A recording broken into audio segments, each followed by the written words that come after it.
The world watches as a new power emerges, not a superpower in the traditional sense, but an entity wielding the weight of faith and ideology, a new Christian state.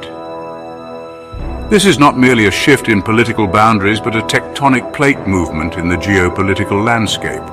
The very notion of a state formed on religious grounds challenges the secular principles that have defined the post-World War II order.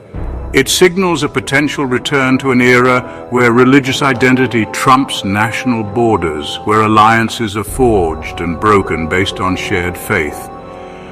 This development has the potential to redraw the map of global alliances, pitting the new Christian state and its sympathizers against those who oppose its ideology. Will it align itself with existing power blocks, or will it chart its own course, becoming a third pole in a multipolar world?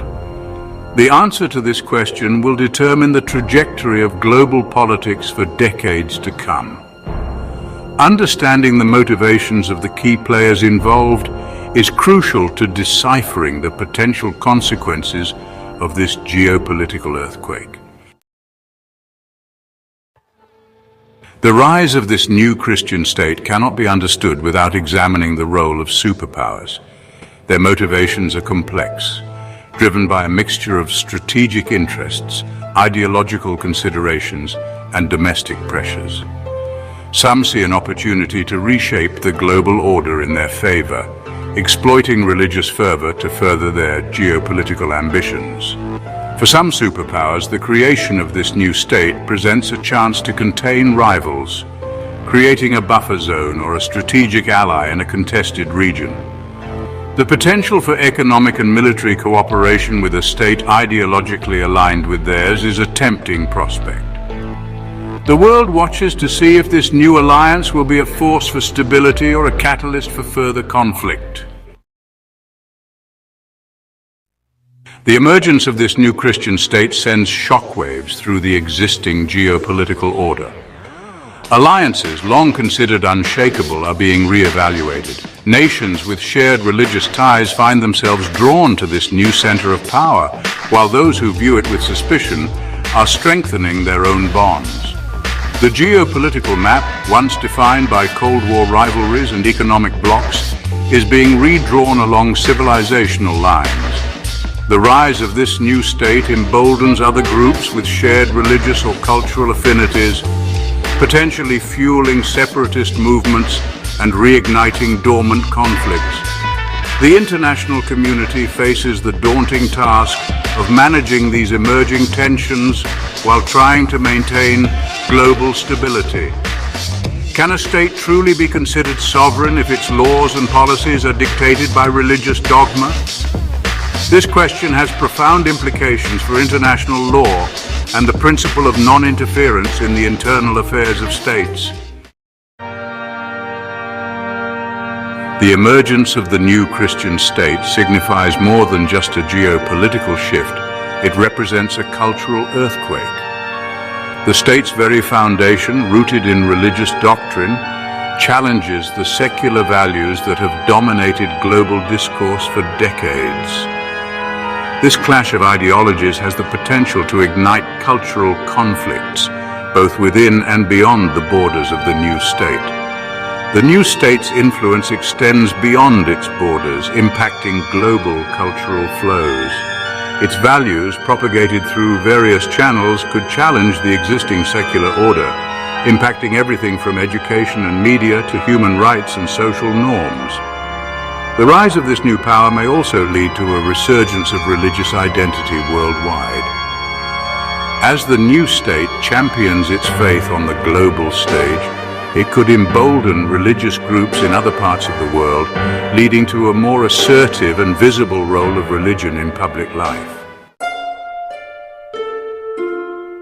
In the wake of the creation of the new Christian state, profound and immediate consequences ripple through the lives of ordinary people, both within its newly drawn borders and beyond.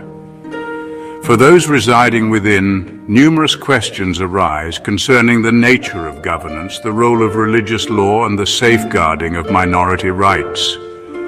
Religious minorities in other countries now harbor fears of a resurgence in discrimination and persecution, as the new state's ideology may embolden those who share their faith, but also promote intolerance. The potential for increased interfaith tension looms as a real and pressing concern. This balancing act demands a nuanced approach that respects the right to freedom of religion or belief, while firmly condemning any form of discrimination or persecution.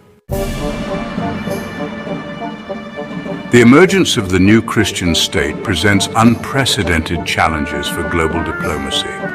Existing international organizations built on secular principles grapple with the complexities of engaging with a state whose legitimacy rests on religious grounds. The potential for deadlock and inaction looms large as nations struggle to find common ground on issues ranging from human rights to conflict resolution. How do you negotiate with a state whose ultimate authority lies not in its constitution but in religious texts? How do you build consensus on critical global issues when fundamental values are at odds? The answers to these questions will shape the future of international relations. The international community must find ways to engage with this new state, not by compromising its principles, but by finding common ground based on shared interests. The alternative is a world increasingly divided along religious and cultural lines, where dialogue is replaced by suspicion and conflict. The rise of this new Christian state evokes historical parallels that are both intriguing and unsettling. The world has witnessed the rise and fall of empires built on religious fervor, from the Byzantine Empire to the Ottoman Caliphate. These historical precedents offer valuable lessons, both in terms of the potential pitfalls of mixing religion and politics and the long-lasting impact such entities can have on global civilization. The fervor of its supporters, the conviction that they are guided by divine will, and the ambition to spread their faith and influence beyond their borders, all echo the aspirations of empires past. The challenge for the international community is to learn from history without being imprisoned by it. The study of history reminds us that the rise and fall of empires are often accompanied by periods of great upheaval and bloodshed. It is a stark reminder that while the desire to create a state based on faith might be driven by noble intentions, the pursuit of such a vision can have unintended and often tragic consequences.